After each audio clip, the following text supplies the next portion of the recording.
Okay, so this is going to be the Death Star Escape tutorial. This is definitely going to be the hardest level of Episode 4 and also the most punishing. Um, it's going to be a level you're going to have to practice quite a bit, but it does get better with practice for sure. And there are a few skips actually on Xbox that make it a little bit easier. This level is going to be pretty different on GameCube, so if you're playing on GameCube, you're going to want to follow along with GameCube World Record and not really with this tutorial. You can follow along with some of this, but a lot of it's not really going to apply because you're going to do some lag clips in this level that make it a lot better. So as soon as this transition is starting to as soon as you see the full screen wipe start, once it's about a third of the way through, you can start holding B with Han and you'll start building. And I just tag Luke because it makes this level a little bit more consistent, I think, with using Luke over Chewie. And so we'll go through here, shoot these guys,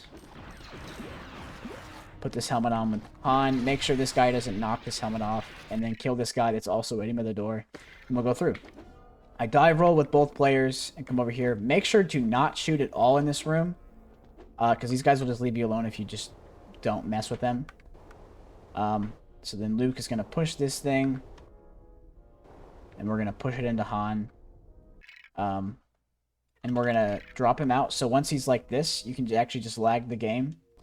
And he'll just go through. He should just go through it 100% of the time. Sometimes if he's shaking like that, it won't work the first time, so you'll just have to lag twice. So I always just lag twice just in case.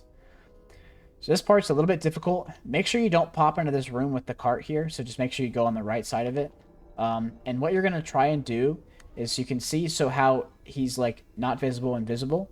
You're going to try and make it to where he's just like barely visible. You can see like just his head is poking out. So we're just going to kind of do very make sure to not spam jump button and just kind of do space jumps. So you're like this, and then you're just going to hold back. So in this room, we're going to call in Luke, and I like to do a jump roll so we can do a triple shot. I accidentally just shot my party there instead of shooting those guys, but usually you can do a double jump and you can get a triple shot like that, and it helps clear out these guys a little bit faster. I just come back here with Han, and as long as you just don't move and you just push X, he'll actually just auto dodge any shots that come his way. So you don't have to worry about losing your helmet here. And I build this with Han, pull this lever with Luke, and then again I'm just gonna stand still and just spam shots with Han, because if they do shoot at Han, he'll just auto dodge. It should show right here. If I just spam shot, you can see how he's kind of rolling out of the way of the shots, and he'll always do that. They should never ever hit him, as long as you're standing still. Sorry, I had to sneeze. As long as you're just standing still and spamming shots, it should never shoot him. We're just going to push this box, and I like to have player 2 ready here, because it's just a little bit faster to push it with him, rather than having to move player 1 over here. Very small optimization.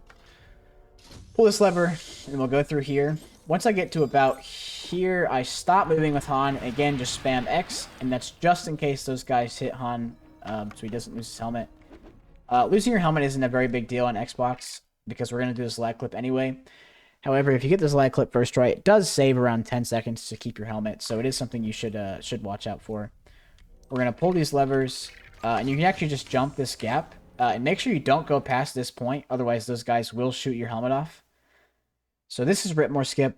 It's going to be a little bit annoying to learn. If you don't want to do it, that's fine. You can just do this just like they do in GameCube. If you're going to do this, though, really, really be careful that you don't lose your helmet if you're going to do this room normally. Because it loses a lot of time to lose your helmet if you're not doing this skip. Honestly, what I would recommend doing if you really don't want to do the skip is, if you lose your helmet, go for this skip, because on average, you're going to save time with it over trying to do this without your helmet. Even if you've lost your helmet, it's still faster to do the skip. Sorry. If you've lost your helmet, it's faster to do the skip than it is to play the room casually with your helmet. It does save a lot less, though. So what you're going to do is you're going to wait for this thing to kind of spin all the way around until about right there. Maybe more like that. And I'm going to hold straight left, and I'm going to start spamming lag. And I actually did not get it there, so I'll try and show it again. I'm going to hold straight left, and once I start lagging, I'm going to hold straight back, basically. This is a little bit annoying and not the most consistent, but it does save enough time that it is just worth going for. I did go a little bit early there. So we're going to hold straight left, and then we're going to hold up left. And I'm out of bounds. So right here, I'm going to be careful and don't go... If I go too far back from here, I'll just die. So I'm going to kind of jump up until I'm under this, like over to here to this elevator. Whoops, I accidentally did die. Once you're to the elevator, you can start going back, though. So try and get it again. This is a little bit annoying, and it is a decently heavy reset spot. Okay, so we'll come over here. Okay, I did it again. So out-of-bound movement takes a little bit to get used to.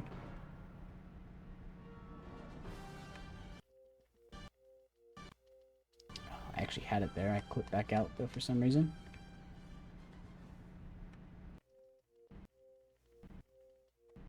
Clip back up because I went a little bit too late.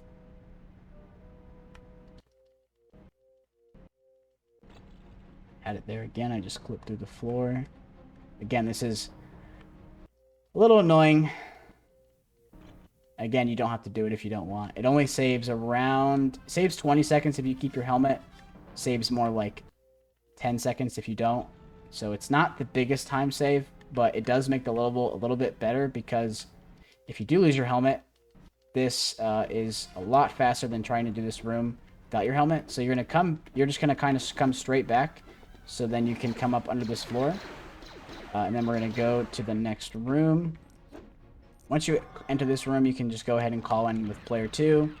I just try to shoot these guys with player 1, and then I use this grapple. You want to make sure you kill this guy before you start building, otherwise he'll just keep shooting you, and it'll just make it a lot harder. If you did lose your helmet, you're going to come over here, and make sure player 2 stays over here, because otherwise the camera will not stretch. So just leave player 2 over here. You're going to grab that helmet, and then you're just going to use this panel. So here, you need to make sure you're actually facing the panel, and you're not too close. And if you lose your helmet after you've used the panel, you're fine as long as you don't die. So like I lost my helmet there, but it's fine. I've already used it. And then here, we're just gonna run through this room. Shoot those things. We're gonna try and kill all of these guys. Player 1 needs to make sure he kills everyone. Player 2, the goal is just to get him back here as quick as possible. And you're going to start building this with player 2 and just protect him with player 1. The reason why you build with player 2 and not with player 1 is because, like I said before, the guys will always just target player 1. And you're going to have a bad time because the guys are going to try and be shooting player 1, not player 2. And you'll interrupt the build over and over and over, and it's going to be very annoying. So we'll shoot this door and go into here. So what I do is I pull this lever right here with player 2 and then drop him out.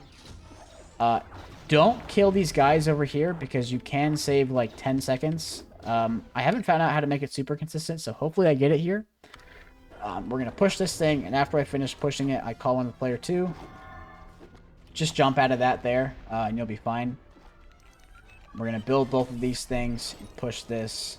Actually, push it decently far so R2 actually comes out. And I'm going to kill that guy. And we're just going to move back here. Over to this panel over here. This is the annoying part about the room. Make sure you do this first, otherwise all the guys will spawn in and it'll just keep shooting you out of this cart, and it'll make it very annoying to get. So I'm going to move R2 over to the right just so the camera pulls, and you're just going to run over these buttons with the cart. Don't worry, that actually is kind of hard to hit all those buttons, so if you're missing it, don't feel like you're bad. It's going to take a little bit of time to get used to hitting those buttons. It's a little annoying, but you'll get the hang of it. So here, I'm going to switch to 3PO, and then we're going to move to both of their panels. So once R2 gets to his panel, it's going to be a little bit hard to see what you're doing with 3PO. But basically, once I start going up this vent, or like this air with 3PO, I'm going to use the panel with R2. And the reason being is because C3PO uses this panel a lot quicker than R2, and you're trying to overlap these cutscenes. So as soon as I start going up, I'm going to use the panel with R2, use the panel with 3PO. And once I start using the panel with 3PO, I'm going to drop out C3PO. And I'm going to start moving to the right with R2. Once I get right here, I'm going to drop in. And as you, I don't know if you heard, but if you do it right, that guy up there is going to pull the lever for you, so you don't have to go up here.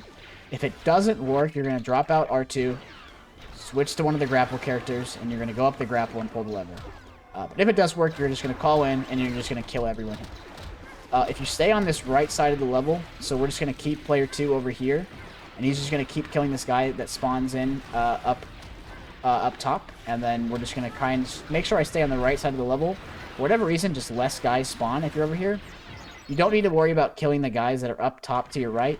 They don't actually count towards the end of the guys. Just all the guys that are spawning down count. And then that's the end of the level after you've killed everyone.